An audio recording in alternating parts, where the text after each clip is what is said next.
Greetings, happy Wednesday. Welcome to PCAP's Native Prairie Speaker Series. My name is Caitlin Mroz-Sailer, and I am the Stewardship Coordinator for Saskatchewan Prairie Conservation Action Plan, or PCAP. Today, Sheri Monk will be speaking about snakes and ladders, the conservation climb. I'd like to start by stating we respectfully acknowledge that we are on the traditional territories of many Indigenous nations and communities, past and present. For millennia, they have worked to protect these landscapes and the life these areas sustain. I'd like to thank these original caretakers and acknowledge the ongoing work and presence of Indigenous peoples in Canada today.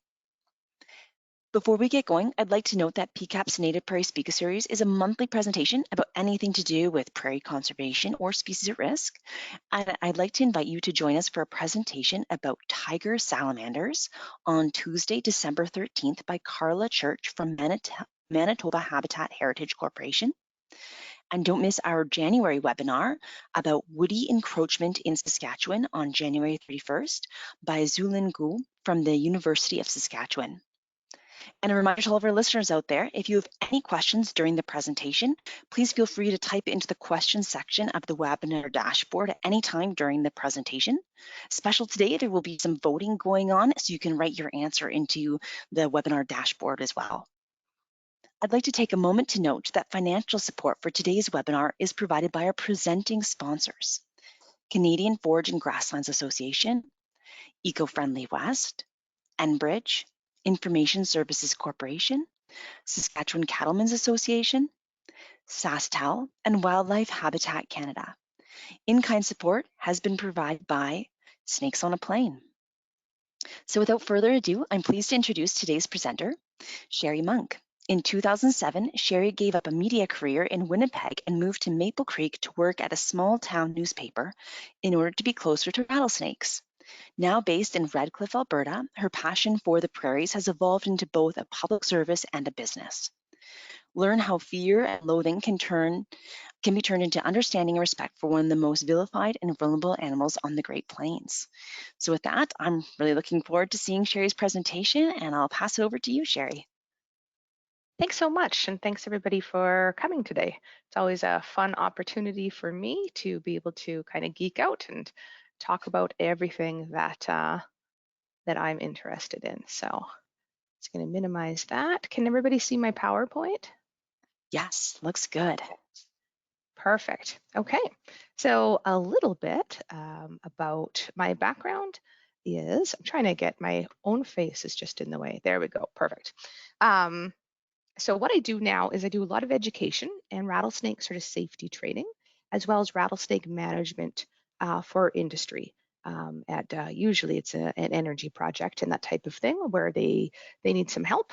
And this has to be all permitted by the Alberta government, and I reapply for my permit every year. And I share all of the data that I have about where I've found dens, where I've picked up snakes, where they've been released, and their condition, and all kinds of fun data points like that. I also work on some fear coping and confidence building with people that are fearful of snakes. I do hibernacula and biological surveys, and I will do property risk assessments and mitigation. A good example of that is we had a family that moved near Medicine Hat from Ontario, and they were in a very populated urban part of Ontario. And they wanted to know, am I going to see snakes? Where would I see snakes? How can I not have as many snakes here? What do I do if I see a snake? So all kinds of stuff like that. And there just previously really hasn't been a resource for that. And then lastly, I do what I call snake safaris. So people that would like to learn how to encounter a snake and what to do if they see one, so that they can pass those skills on to their children, or just enjoy the outdoors a little bit better. So that is another thing. So one of the things I do is a lot of educational outreach, so a lot of presentations, and sometimes those are tailored for agricultural field people. Sometimes it could be for first responders or bylaw or law enforcement. Sometimes it's just a community group. But in any interaction that I have, and particularly so at industrial sites, is I like to kind of stick to these three grounding pillars, which is the people, the land, and then the animal. Because without the buy-in of the people, you don't have much.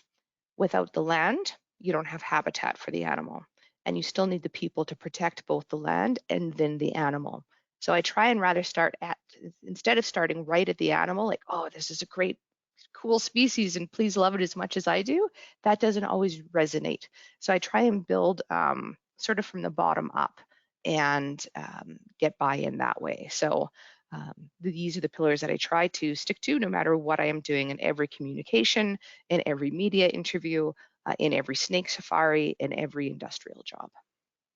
One of the things that I'll hear a lot is, well, what do they do for us? And you might hear the same thing if people are talking about disliked creatures such as, wasps, or maybe it's ants, or, the first reaction is, well, why should I keep them around? What do they do for me?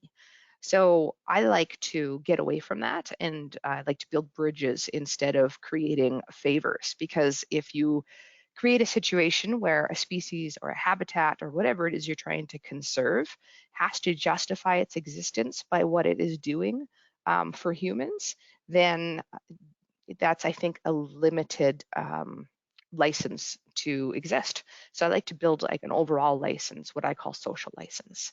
So sometimes I'll turn that around. I'll be like, well, what do you do for rattlesnakes?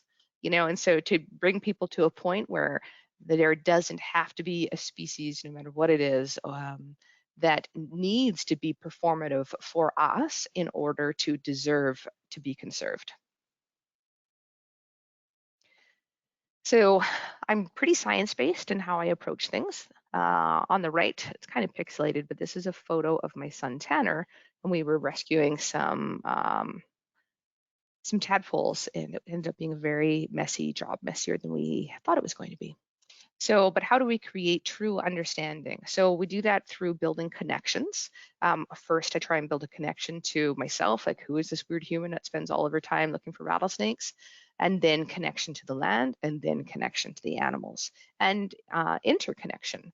So, people who have a passion for the plains or the prairies, sometimes if you have to press them why, they'll just say, well, I just love it. I just love all of it. Okay, well, the reason why there is that entity to love is because there are all these magical things in it, and they all depend on each other. But the biggest piece to the puzzle is now all of those things, in order to continue to exist, now also depend on us. So that's where we get to the empowerment. And when we have a maligned species like the rattlesnake, so first of all, you have to empower people to get over the myths that they've probably already bought into about this animal. You have to empower them to get over their own discomfort or their fear. And over time, that fear can turn into hatred. And then you have to empower them to be able to advocate for these animals and the land that they require to continue to exist. So that's sort of the fundamentals of how I approach everything. And then this is we're going to flip through it pretty quickly because my presentations normally take 90 minutes, but I'm going to flip through this to show you how I've built this presentation and why I've built it the way that I do. So when we talk about connection, again, here is the start of the presentation, and I want people to connect with me.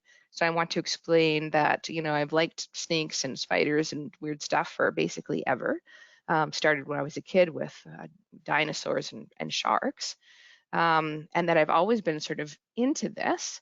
And I'm currently a biology student, so that I start blending in sort of that science and that credibility into it as well. So we're not going to be dealing in myth, we're going to be dealing in reality, and we're going to be learning. Then I sort of, quantify my experience. So I have a background in journalism as well as in emergency services. So now I'm sort of building trust with the audience. Like, okay, well, maybe she's not just a weird snake person, and she knows what she's doing. Then I talk about my commitment to working with communities to reduce human-snake encounters and to mitigate risk. And this is true. So a big part of my education is I want people to be able to be enjoying the outdoors without being afraid, in a sort of mutual respect way, so that they can share this habitat, not be afraid of it, not vilify it, but understand it. Because it's really difficult to dislike anything that you understand. And then I usually mention that we have a science and evidence-based approach in everything we do. And for people that take that approach, that buys you some grace. So you can be wrong about something because things change and we learn new things. You cannot know an answer, but you do know how to source it. So I definitely don't know everything about, all of the species that I'll talk about because I'm continually learning, but I'm committed to that learning and try and encourage others to be as well. So then I'll get into people be like, well, why? I just moved here from Ontario, or why doesn't Calgary have so many snakes? But we do. So I talk a little bit about, why Southwest Saskatchewan and Southeast Alberta is so snaky. And here we're getting into that sort of land pillar. So let's understand the land. Let's celebrate the land in its diversity, and that helps people buy in to protect it. Oh, like, wow, we do live somewhere really special. Okay, cool. So, rarity tends to breed value. And we know that the prairies are pretty rare. They're one of the most threatened or the most threatened habitat. So one of the things I like to do definitely mention is how, the culture of ranching and stewardship of the land after colonization has helped. And then I'll usually, at the beginning of a presentation, do a land acknowledgement and certainly mention that the reason that we have this habitat that we can be stewards of is because of the Indigenous stewardship and partnership that the Indigenous peoples in this region did have with the land. And then I'll talk about the relatively low population density. And so if you're, an 18-year-old in Alberta or a 19-year-old in Saskatchewan, maybe you're upset that we don't, have the big cities nightlife. But for the habitat and the animals that live in it, where we are, that's a pretty big deal. So I try to turn what some people might see as a disadvantage into pretty cool advantage. So we don't have many people here. You talked to somebody from Toronto, and I've done this actually, and I asked them, I said, how far away from your home would you have to drive to get onto a road where you could drive for an hour and not see another car? And this person said, I don't know. That's never happened. They have never been far enough from their home where they could go for a drive and not see headlights for an hour or even half an hour. So that's a pretty rare thing in today's world, and I think we are pretty lucky. So then, of course, this is when I'll mention how many snake species we have, and this presentation is geared more for Alberta because that's where I do all my work, but I do try and blend in Saskatchewan where and when I can because I have a fondness for Saskatchewan. So I talk a little bit of herpetology, and these are my sons. This is Tyler up in the left there with the snake hook, and that is Tanner gently and properly supporting a garter snake by Narcisse in Manitoba. So then now I'm a mom, and now I have cute kids. But look, those cute kids are handling snakes, looking for snakes, and they're young, but it's okay. So you start to kind of normalize the respect and appreciation for an animal that a lot of people really go out of their way to avoid. So I talked just a little bit about how it's affected our family life, which means like most of our family vacations have definitely been about snakes and have resulted in a lot of adventures, like early exposure to Border Patrol, how to effectively interact with American authorities, which is kind of different than interacting with ours. So yeah, and of course, when they go back in the fall, they always had the best "What did you do over summer" stories. So many great memories. So this is Tanner, and this is in West Virginia, very close to the border of Pennsylvania, and that is a black rat snake. We were hiking and we were looking for timber rattlesnakes, and we were kind of spread apart so that we could cover more ground. And he said, Mom, I see a dark snake. And I said, Kate, I said, well, just be still, come have a look. Wanted to make sure that it was not venomous. And sure enough, it was a black rat snake. And they're sort of the equivalent to our bull snakes. So they're feisty and they move all over the place, and they're known for ending up in the craziest places. Like if you're going to open up a barbecue and you're in this part of the United States, it's going to be a black rat snake. But if you were going to open up a barbecue and suddenly see a snake in Saskatchewan or Alberta, it's going to be a bull snake. They sort of fill similar niches in the habitat. So he picked up this fairly large black rat snake, and I was very proud. And then that happened. And then the hand you actually see in this photo is of a much more responsible adult that actually tried to get the snake away from my son while I continued to snap photos. So no Mother of the Year award that year either. And that was the resulting bite. So you can see it's just, little shallow surface wounds. You can see how wide that mouth was when it got him. This is a non-venomous snake, so this would be no different than, suffering a bite from any other critter. It's a risk whenever you pick up or handle a snake. Tanner wasn't very upset. We just cleaned it in the field, did, first aid like you would for anything else, and he was very, very proud of his badge of honor. And then he kept saying the rest of the trip, "Am I a real herper now, Mom?" And I was like, "Yes, you definitely are." So that's one of his favorite stories, and clearly it's one of mine too. So then after that, we get back into some of the more dry stuff. We talk a little bit about the different species that we have here now. I always like to include their scientific names.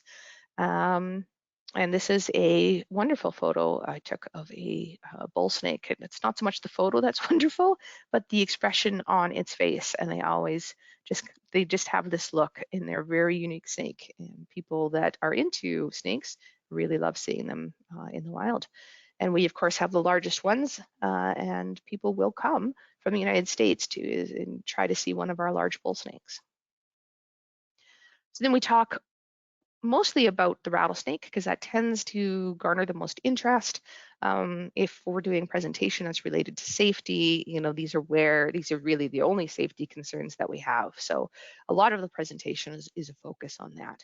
And I find if you can get people kind of over their fear of rattlesnakes, then the rest of them come pretty easy, unless they're truly phobic. And in those cases, it really doesn't even matter to phobic people that the snake is venomous because they're not able to triage the risk.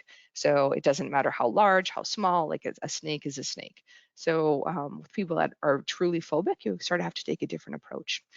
But I explained the range. We can see this is not the best explanation of the prairie rattlesnake's range because you can see as we get into Canada, it shows that they're sort of over the Cypress Hills area, and it just kind of makes their range seem a lot larger and more connected than it actually is, because we know that the populations in the east and west block of Grasslands National Park aren't connected to the other populations in Alberta and Saskatchewan. So that's a bit of an exaggeration of the footprint, but it does give you an idea that this is like a multinational species, has like a huge range, and perhaps the largest range out of any of the rattlesnake species or close to it. And we go all the way through sort of the United States and then into northern Mexico. So pretty neat, and it kind of it battles the idea that this is just a Canadian rattlesnake, which I hear quite a bit.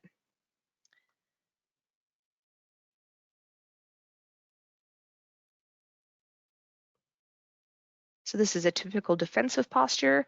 This was a snake I found at the very beginning of the year in a place that I had searched for rattlesnakes for several years, and this was the first and still the only one that I found there, but they're obviously there. They're just not super, super dense. But that sound to me is the most magical sound in the world.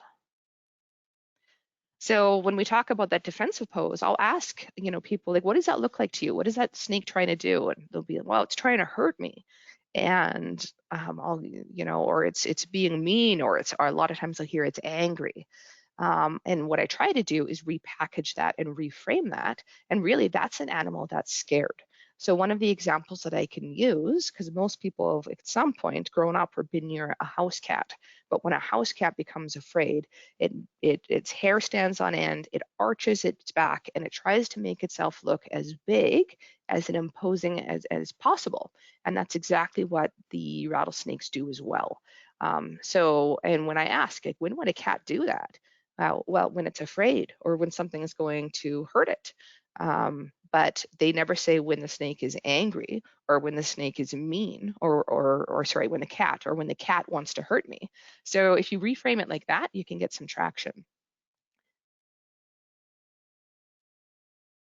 This picture really helps, and this is a behavior that I have seen quite often. I don't know, maybe five 5% of snakes will kind of behave this way, where they kind of hide their head and just hope you go away. And I'll liken it to like the last time you played with a toddler and you're playing peekaboo, and then they put their hands in front of their eyes and they think that you can't see them.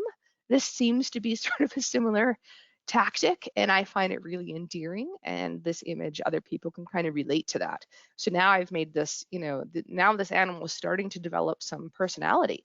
And we're going to be able to compare some of those personality traits to those that we can find, in ourselves or in our livestock or in our pets. So we're just making this animal more relatable. We're creating a connection, and we're starting to build on our compassion. And as we're doing this, we're reducing fear. And the more we reduce the fear, the more we're empowering our audience. So then I'll talk about their very slow reproductive rate. Females only reproduce once, we thought every second or third year, but we have some data coming out of Colorado that is now suggesting maybe every fourth year. So super slow reproductive rate. And on top of that, you have this animal that can live to be 20 years, usually doesn't, but doesn't reach sexual maturity in females until 5 to 7 years. So then we start to build some understanding of, okay, well, I understand why we have to be so careful and worried about habitat and really try to protect the species. And then I start blending in some fun games, and this is where you guys can participate. So I'll give you just a minute, but true or false, you can tell a rattlesnake's age by the length of its rattle. And I absolutely love the slow motion GIF of that rattle. And I should mention that when I do these presentations in person, I usually have a big prize bag and I try to make it fun, and I'll change those prizes depending on my audience. If it's kids, we'll have lots of toys and books. If it's government employees, we'll have different kinds of prizes. And if we just have a fun audience, sometimes there'll be like little airport liquor bottles, those kinds of things. So this answer is false. A new segment of the rattle appears after every shed, but they're fragile and they frequently break off. So that's why that's not a reliable indicator. And then I have these two photos in here that show sort of the erosion of a longer rattle and then one that has been broken off. And then we have some movement. And I will tell people that you could take me to any rattlesnake anywhere in the world, which will be the Americas, either north, central, or south, and I will be able to predict exactly what it's going to do next. And so people that are afraid sometimes feel discomfort with this video because that snake moves so fast. But I was hiking, I didn't see it until the last moment. It didn't see me until the last moment, and it immediately tried to basically evade a potential predator by moving very quickly, and then it immediately went to seek shelter in the last place where it had felt safe. So we'll watch that again. And once it determined that I wasn't attacking it, it kind of slowed down and then just calmly looked for somewhere to go. So when I do field training with people that say haven't worked with rattlesnakes before, but now they're going to be working on pipeline or wind turbines, or they're going to be doing surveying, and they need to build some comfort with snakes, these are the kinds of things that we'll do on a hike, so that once people learn how to predict a behavior, it's a lot easier, and it's kind of like moving cattle in some ways, and you know what's going to make them get distracted, you know what's going to spook them from this area. So it's very similar. And once you can build your comfort with how that snake moves, the person that may encounter them has a lot more confidence. And so again, connection, compassion, and now empowerment. So when we talk a little bit about anatomy, it would be fun to make just, if you built a presentation that was just building compassion. So I could show you the shy pictures, I could show you the cute pictures, I could show you, pictures of injured snakes and baby snakes and do all of those things. It would really, really work to build compassion, but it's not going to build true understanding or connection. And if you're not being honest and truthful about the whole picture, then people are never going to be empowered. And then people that may have to get involved in any kind of conservation initiative, whether it's through their work, or their municipality or just on their own land, if they don't have the true big picture, they can't promote effective conservation. So that's why I showed the bite. That's why I tell people you can't pick these snakes up and cuddle them. That's why we talk about anatomy, and we still bring it back sort of to the science. So we'll talk about diet. This is actually a photo. The caption didn't, the photo credit didn't come through, but this is by a friend of mine and great photographer and birder, John Groves. He's out of Alberta. So he was out birding one day, and like he doesn't mind the snakes, but that's not, oops, his thing. We'll go back. And I don't mind birds. Obviously, there's some I really, really like. Like I have a fondness for vultures because nobody else likes them. So he went out and he wanted to look for birds, and instead he found a snake eating a bird. And I, until this summer, had never seen a snake eating in the field. So he sent me this photo right away, and we were just both kind of mad at each other. He's like, "Your snake eat my bird," and I was like, "Oh, you got to see a snake eating a bird." So you just can never predict what you're going to see. So true or false? I'll give you another quick minute. Snakes lay eggs. And at the end of it all, maybe we'll figure out what our responses were. I'd love to be able to see them now, but I don't think that's possible. So this one's kind of a trick question, true and false. Some lay eggs and some give what we call live birth, and rattlesnakes give live birth. So we talk about how they're social, and they have to be social because they, spend 6 months of the year at a very small site with each other. And they're social, not just, with each other, but of members of other species. So I'll talk a little bit about that. If anybody's phobic, this is a picture also that they'll find triggering because there's so many of them, they can't figure out where they begin and where they end. So one of the tools that I have when I'm working with people through that is we'll just have a look at them and be like, sometimes I'll be like, Google a picture of a crowded beach. And now imagine you're a snake that's phobic of people. They're going to feel the same way. So to try and just, frame these kinds of situations in other ways. This is both the previous photo and this photo by a friend of mine and somebody that's come to work for Snakes on a Plane, David Galley. And he's originally from Ontario, moved to Calgary, does IT and tech work. One day just happened to be at Dinosaur Provincial Park, saw somebody speak. It was Adam Martinson about rattlesnakes and just absolutely became obsessed. So that became his thing. This is a photo that I do get a lot of traction with. So this shows an adult rattlesnake with a yearling. So this isn't necessarily her young. This is, roughly like a year after this particular snake would have been born. And that's when I can talk about the evidence that we now have peer-reviewed and published that has demonstrated sort of nurturing or parental protective behavior from adult rattlesnakes to unrelated young. So that is something that a lot of people don't really consider when it comes to snakes, that's possible, and it makes them kind of reframe it. But yeah, we'll see that. So, and I've seen it myself in person a couple of times where I would approach and there were, say, many young snakes, and I've seen adults kind of use their nose to bop them down into the den, and the adults waited until the young were down before they went down to the den themselves. So that's pretty neat to see. It does show some social behavior and some social intelligence and intelligence in general that science just really didn't look for in reptiles until recently. Here's another shot. This is a newer, younger snake, but we can see a adult kind of hovering over it, checking out. And this is, as I was approaching. And again, this snake was sort of bopped into safety before this adult went down. And we do not know if they're related or not. It's also a great way to show the difference in coloration. Oh, another true or false. Baby rattlesnakes are more dangerous than adults. And while you answer that, I'm going to speak to this danger noodle nope rope thing.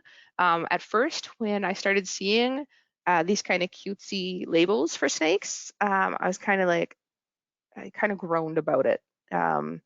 which was silly in retrospect because it really does, it ends up being a bridge for people to cross over and be able to explore and learn about these animals.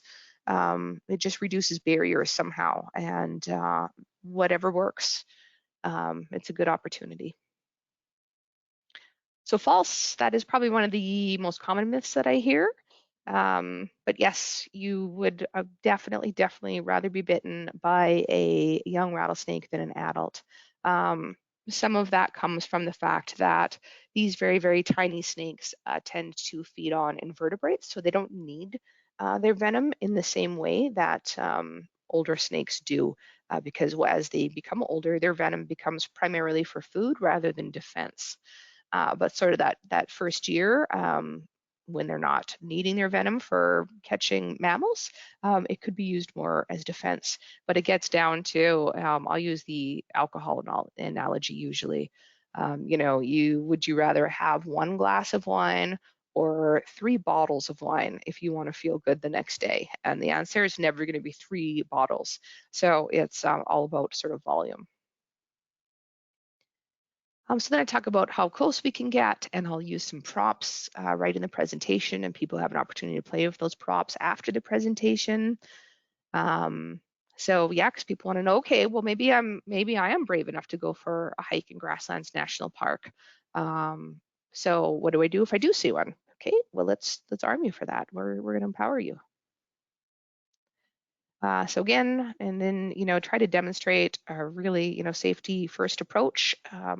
And snake gators are not a terrible idea, especially if it's been a good year for grass and it's been pretty high.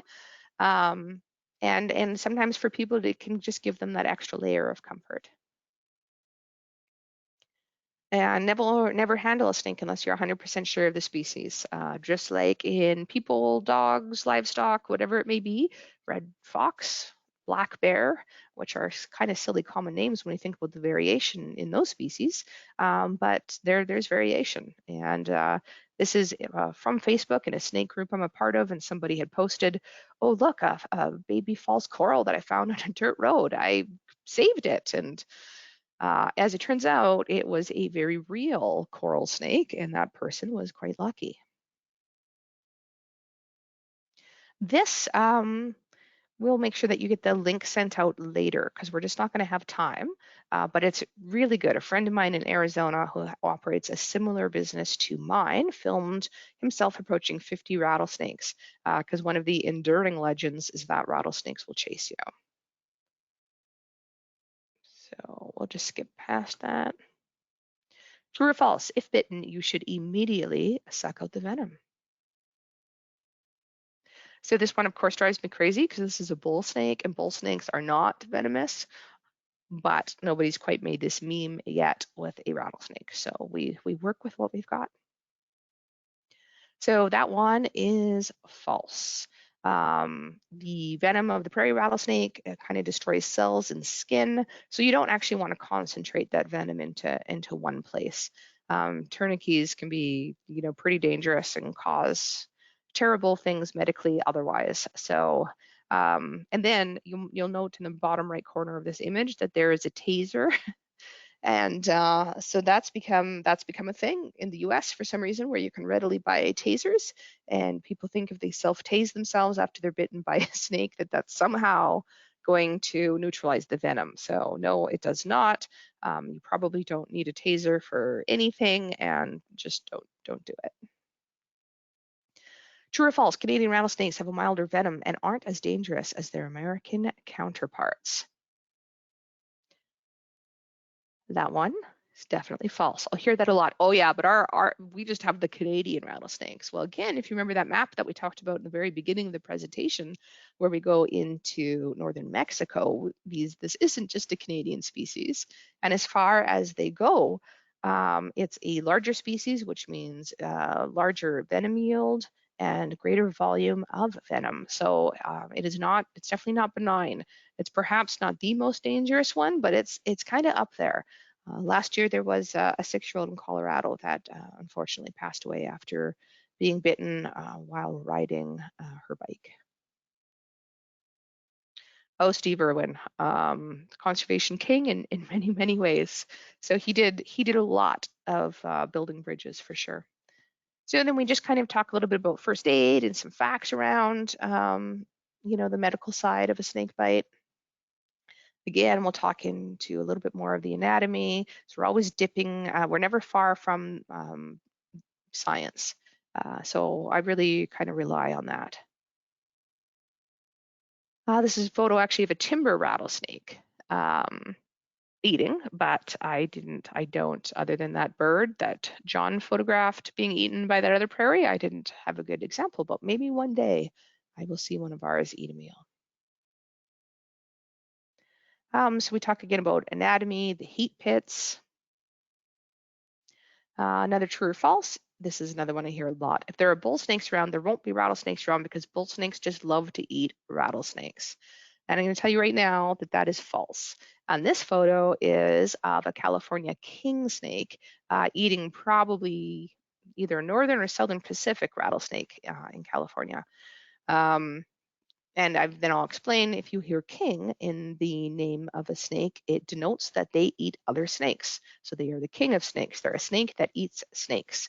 And I really tried to find a photo or any account of bull snakes eating rattlesnakes, and I just couldn't. So that's why we were stuck with this photo. When I go to the false screen, of course, we have here a photo of a rattlesnake going down into a den site with a bull snake. So they are definitely used to sharing some space. And then we talk a little bit about the bull snake. I'm just going to check on my time here because I know we don't have that much time left. So we'll just kind of go through here, but we'll do the true or false. Bull snakes and rattlesnakes can breed, creating dangerous hybrids. And this sounds like a great movie script, but like that's kind of about it. So that's false. And I will usually give an example like, a cow and a horse are more similar reproductively, or a cat and a dog. So no, not possible. Bull snakes lay eggs, rattlesnakes give live birth. They're just not closely related enough to make this happen. And even though I do not like to rely on the what do they do for us, I do touch on it. And this is a photo somebody, actually a neighbor a few doors down, was able to take this summer in Redcliff of a bull snake about to start consuming a ground squirrel, which is ground squirrel, or what are commonly known as gophers. So we do know that the snakes eat a ton of rodents for us, and we can be grateful for that. But that doesn't need to be the only reason why, in our heads, we allow them to exist. I try to make the point that it's not up to us to allow anything to exist, only to give them a helping hand. So again, some more science, how to tell the difference between venomous and non-venomous. Talk a little bit about the hognose, which is a really neat snake. And certainly this photo at bottom left, that's an eastern hognose, but it's just such a great way to show the glottis, but also like how perfectly shaped their mouths are to eat amphibians, which they specialize in. And of course, hognose bleed dead. So that's always fun to tell people because they will insist on playing dead. If you flip an upside down hognose snake that is trying to pretend it's dead, it'll flip itself back over, being like, no, actually I'm dead. And how is that not endearing? This is another link. We won't watch that now. Oh, we'll have to go. There we go. Then we go through our garter snakes. So you'll all be familiar with that. And I'll usually touch on how people will often imagine a garter snake den, especially if they've grown up near, Saskatoon or myself, like Winnipeg, or they have these big kind of, rock pits full of snakes. But the dens of our prairie snakes just don't look like that. Sometimes you're literally looking for, a 2-inch in diameter hole in the ground, and that's kind of it. So I've really found that's an issue when we have biologists that are hired to do surveys for snakes, is that they just don't know how to search for them, and it can become a problem. So for instance, we have a bike trail that goes to Redcliff, and it was surveyed, but obviously not effectively because The bike trail cuts through the largest urban den complex that I even know of. So definitely making sure that people are qualified to do the surveys that they're doing, not necessarily on what's on paper, but in their experience, I find is really, really important to getting accurate data. So we talk a little bit more about, variation. Here we see really faded out wandering garter snake and a very vibrant one. We talk about the plains garter snake, which I love. Okay, true or false? Garter snakes do not bite when handled. False. So it does happen for sure. And then we just talk a little bit about the teeth and how if you were to handle a garter snake and just like any other animal, it was suddenly picked up by this enormous beast, it is going to assume that it is about to be eaten. Most things really don't want to be eaten, so it's going to respond. And the bite would be similar to a fish bite, where you need to pull sort of in the opposite direction to get that snake removed. I never encourage handling. I never encourage people to visit dens, and I always encourage that people keep den sites secret because they are so vulnerable at their den sites. And we have what's called, they have a high fidelity rate to those den sites. So if they were to go to a den and it had been bulldozed or otherwise, disturbed, they're not going to just find another den to move into. In the same way that if you went to your home and it wasn't there anymore and it had burned down during the day or just was plumb picked up and gone, you're not just going to like move a block over into someone else's house.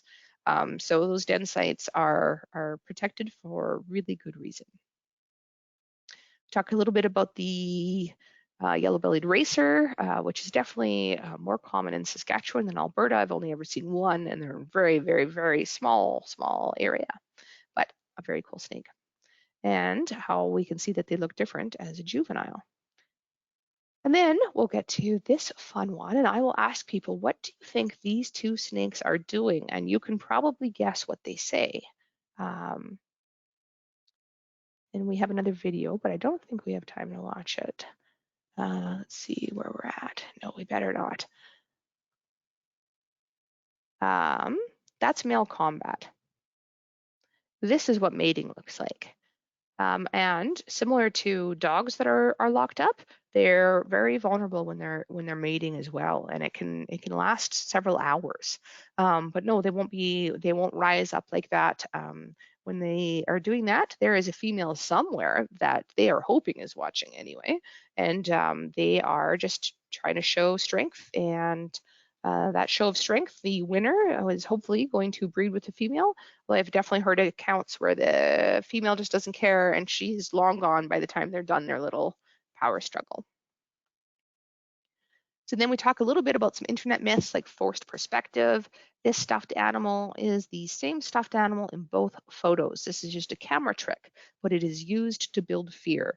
And we will see that with all kinds of things like sun spiders, snake, any kind of critter that we've ever been afraid of, or fishermen would like to also use this tactic to brag about their day's catch. But I like to give people the tools to kind of challenge some of that stuff that they're going to see on social media. And I just talk about the prairies in general and how they're full of cool stuff. This is my favorite mammal of all, the badger. At one point, I tried very hard to own and run a newspaper that I had started, and I named it the Badger because I was digging for news. It was a terrible time to start a newspaper. Didn't work out. I still love the name. This is a juvenile that I had found on my driveway when I lived in the Porcupine Hills, and it was suffering from exposure and dehydration, and a rescue group later picked it up, but it was so cute, and it made the cutest little grunting sounds, and it absolutely did not kill me or tear apart the house. All right, last one, most important true or false question of the day. Brown recluse spiders are found in Alberta or Saskatchewan or anywhere in Canada. True or false? See, they have 6 cute little eyes. It is false. It is so false. It is a super pervasive myth, and I'm hoping that all of you will go away today and help me combat it. But no, they are not here. This shows the range. So the closest that they really come to us is the southeastern corner of Nebraska. And they have not been found here in colonies. They don't really exist around crops that we would be importing from this area. They just don't occur. And in fact, there's about as many psychology papers about the brown recluse as there are biology papers. So we will see docs that have sort of any person that has sort of some sort of wound that's infected, or it's sort of necrotizing, and the person that suddenly has this wound, which can be caused by any penetration, laceration, abrasion, you get a tiny sliver, you never noticed it, you had some bacteria sitting on the surface of your skin that now got introduced into the inside of your body, it becomes this terrible festering wound. But the person remembers not getting a sliver, but what they were doing when they got the sliver. So maybe they were gardening, or they were getting their Christmas decorations out of the basement.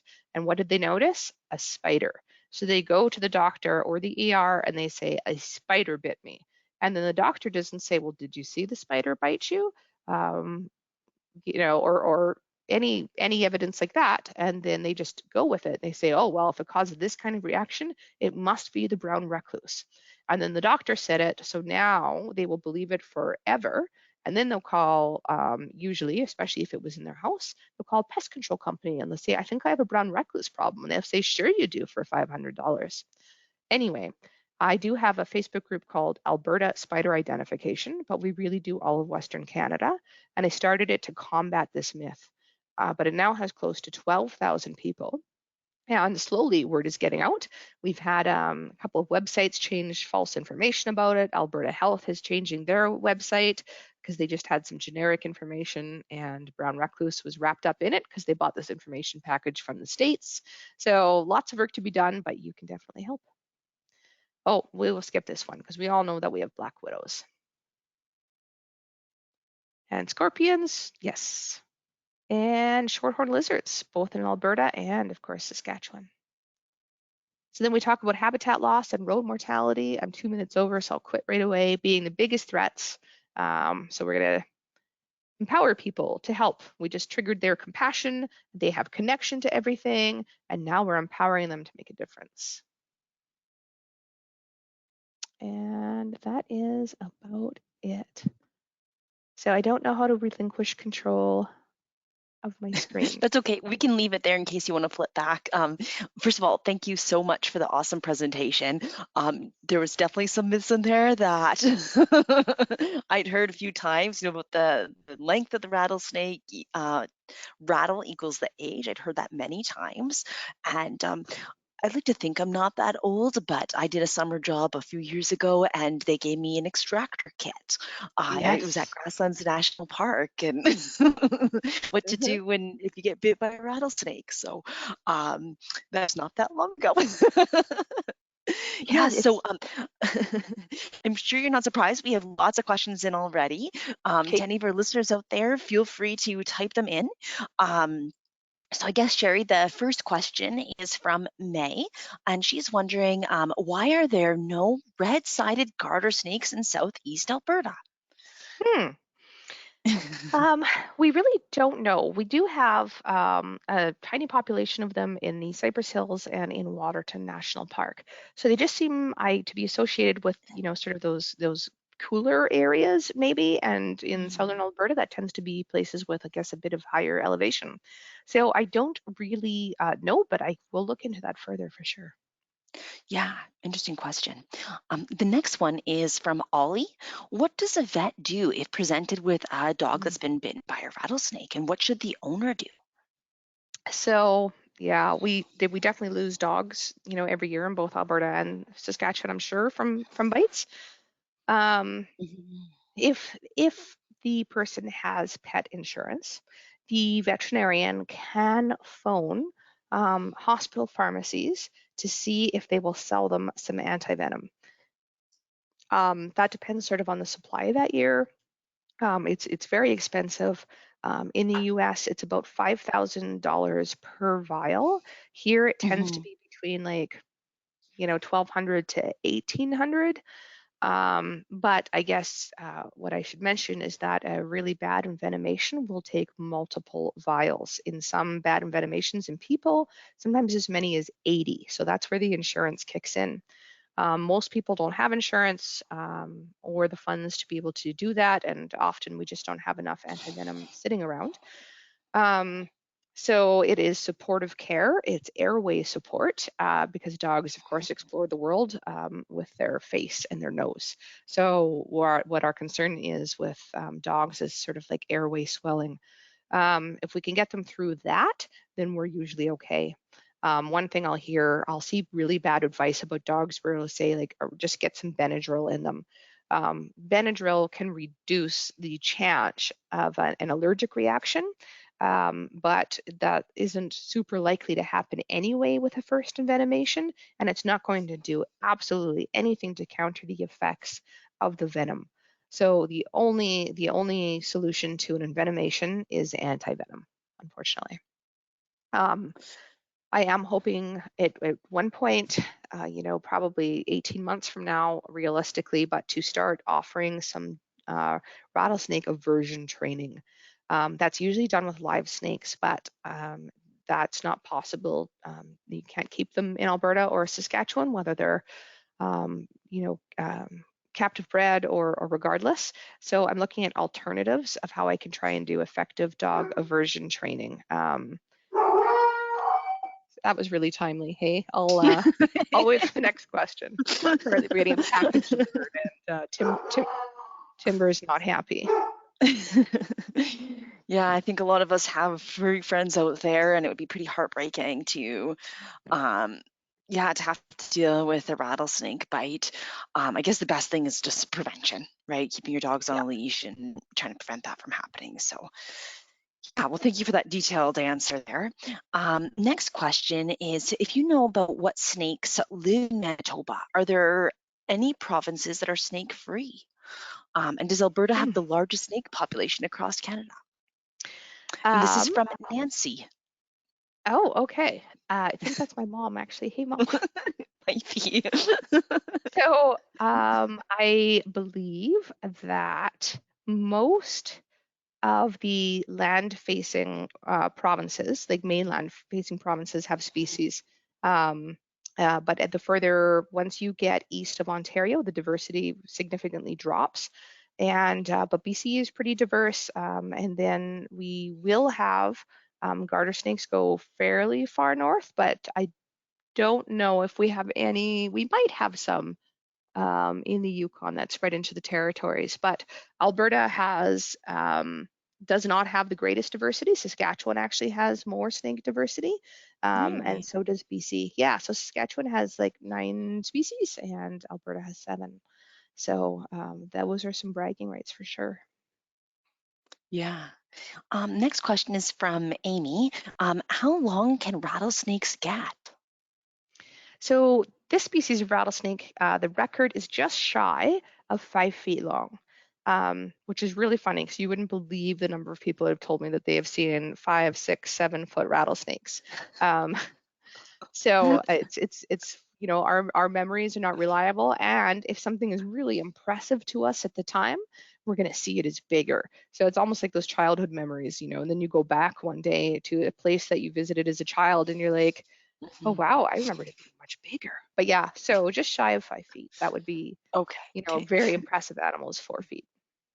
So what do you do when somebody's like, "Oh yes, this 8 foot rattlesnake was in my garden last year"? Like, just smile and nod, or do you have a technique?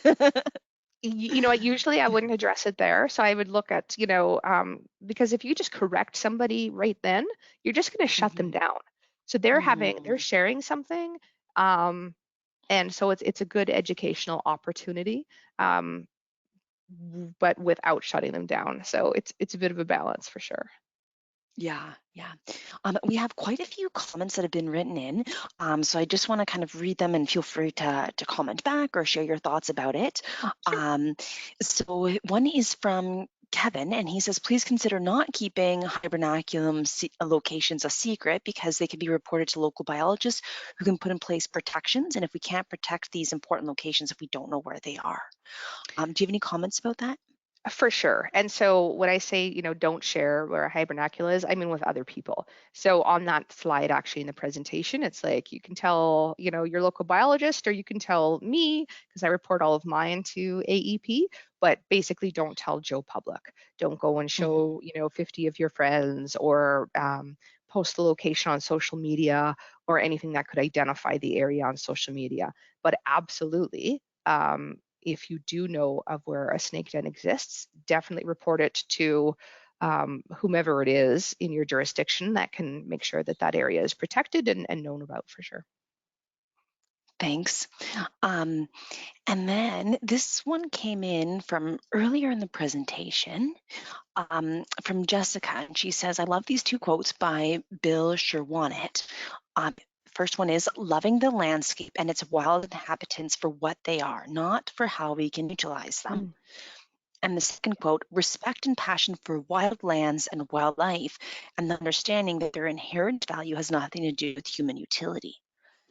That's So those came in exactly it. earlier. Yeah. Do you have any Yeah, comments about those? that's the exact sentiment I share, where, the rattlesnake does not, have to earn its keep. Those are, much more eloquent way of saying it than I ever could. But yeah, I totally agree with that 100%. Yes. And then I've had lots of people type in, thank you so much for the great presentation. Kiera said so many important misunderstood facts, and also love the point about not treating animals as favors. Um, and Dennis wrote in, no snakes in Newfoundland, not sure about Mm, Labrador. okay. So I didn't know that. Yeah, that's probably why I've never um, been there. yeah. And then comments that he saw two rattlesnakes in 2 days in grasslands this fall. So that's Oh, how great. nice. Yeah, Yeah. And Gail has written in that she loves snakes, or at least the ones that she's met. And thanks so much for the cool facts about them. Um, awesome. yeah. And I just want to add a personal note. I was with my husband kayaking. We were in Michigan and we came across a snake that and it was eating a fish. It was a water snake, and it Hmm. kind of started at like the tail end and was going towards the head, and it looked like it bit off more than it can chew. But I considered it like a once in a lifetime experience to come across a snake in the middle of eating something. It's pretty rare. It is. There are so, like, I mean, I saw my first rattlesnake eating something this summer in Arizona. It happened to be a species that I had been trying to search for close to 10 years. So not only was it my lifer, but then I got to basically watch it, strike and then slowly consume its prey. So yes, definitely a once in a lifetime experience. And I'm sure as soon as you said Michigan, I was like, oh, that's a water snake, Nerodia. They often get mistaken for cottonmouths there, and they just get killed indiscriminately, even in places that don't have Oh, cottonmouths. So yeah, okay, that's good to know.